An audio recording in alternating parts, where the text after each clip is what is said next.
She was 35 the night she finally stopped refreshing her messages. Not because someone had finally texted her, but because she had finally accepted something she had been running from for years. No one was coming. And that realization didn't come suddenly. It came slowly. Over birthdays that felt quieter than the last. Over weddings she kept attending with a smile that got harder to hold each time. Over nights where she prayed the same prayer in different words. Hoping maybe this time God would answer. Her name was Naomi, and at 21, she believed she already knew how her life would unfold. Not vaguely, not loosely, but clearly. She had written it down in a notebook she carried everywhere. 22. Meet the right man. 23. Build a relationship grounded in faith. 25. Marriage. 28. Children. 30. Stability, purpose, peace. She didn't think it was unrealistic. She thought it was aligned. Because she wasn't careless. She was intentional. She stayed focused. She avoided distractions. She said no when things didn't feel right. She believed that if she honored God, her life would follow a certain order. And for a while, it seemed like it would. Her friends started getting into relationships. Engagements followed, then weddings. And every time she stood beside them, fixing dresses, holding bouquets, smiling for photos, she whispered the same thing to herself. My time is coming. At 24, she still believed it fully. At 26, she started to feel something unfamiliar. Pressure, not from her, from everything around her.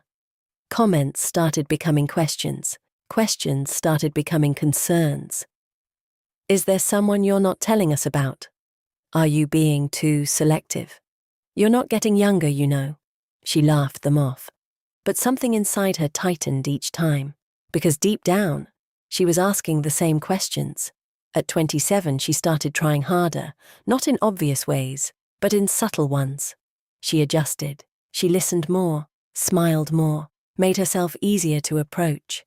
She told herself it wasn't compromise, just openness. And it seemed to work. People noticed her, men talked to her. Some even showed interest. But it never stayed. There was always something missing.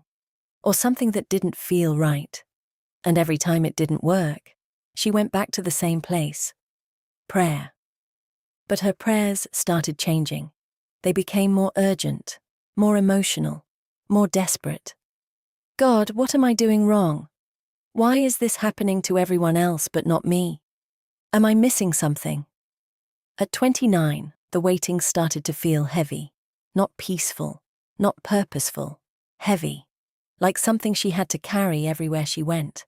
She could feel it in conversations, in silence, in moments where she was alone, and especially in comparison. Because comparison doesn't shout, it whispers. It reminds you of timelines you haven't met. It shows you people who didn't try as hard, getting what you've been praying for. It makes you question everything you thought you understood. By 30, something shifted. She stopped asking, when? And started asking, why not me? That question changed how she saw herself. She began to analyze everything. Her personality, her appearance, her choices, her past. Looking for something, anything, that could explain why she was still alone. And when you search long enough, you will find something to blame, even if it's not real. She started becoming someone she didn't recognize. More accommodating, more available, more willing to overlook things she once stood firm on. Not because she didn't know better, but because she was tired. Tired of being left behind. Tired of being the one people prayed for instead of celebrated. Tired of going home alone after events that reminded her of what she didn't have. And that's when something dangerous began. She stopped protecting herself. She started hoping in people she normally wouldn't trust, giving chances where she would have walked away before, convincing herself that maybe this time would be different. And sometimes it almost was. There was one man who felt like an answer. He was kind, faith-driven, intentional. They talked, spent time together, built something that felt real. And for the first time in a long time, she allowed herself to imagine a future again. Until the day she realized she wasn't the only one he was talking to. And just like that, everything collapsed. Not loudly, not dramatically, just quietly, like something inside her gave up. That night, she didn't pray the same way. She didn't ask for a husband. She didn't ask for timing. She asked a question she had avoided for years. What is wrong with me? And once that question takes root, it changes everything. Because now, every rejection feels like confirmation. Every delay feels like evidence. Every silence feels personal. By 32, she stopped going to certain places, weddings, celebrations, even church events sometimes. Not because she didn't care, but because she couldn't keep pretending it didn't hurt. Family gatherings became harder, questions sharper, advice louder. Lower your standards. Give people a chance. Time is going. And the worst part wasn't what they said. It was how much she started believing them. At 33, she stopped expecting anything, not out of peace, but out of exhaustion. Hope had become too painful, so she let it go. And for a while, that felt easier. Until one night, everything shifted again. She was sitting alone, looking at old journals, pages filled with prayers, years of asking, years of waiting, years of believing something would change. And she realized something that scared her. Her life had been paused, waiting for something that might never come. And for the first time, she allowed herself to think something different. What if this is my life? Not later, not someday, now. And strangely, that thought didn't break her. It freed her.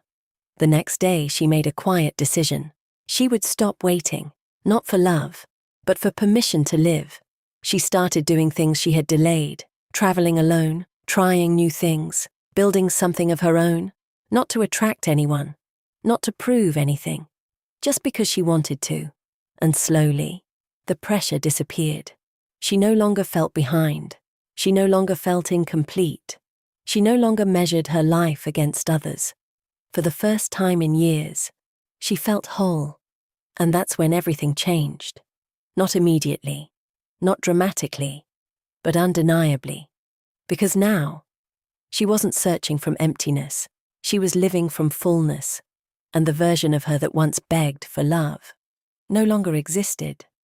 So when someone finally came into her life, it felt different, calm, clear, unforced. Because she didn't need him. She chose him. And that changed everything. Because the delay was never punishment. It was preparation, not just for the right person, but for the right version of her. And if things had happened earlier, she wouldn't have been ready. She would have settled, compromised, lost herself. But now, she understood. She was never behind. She was being built.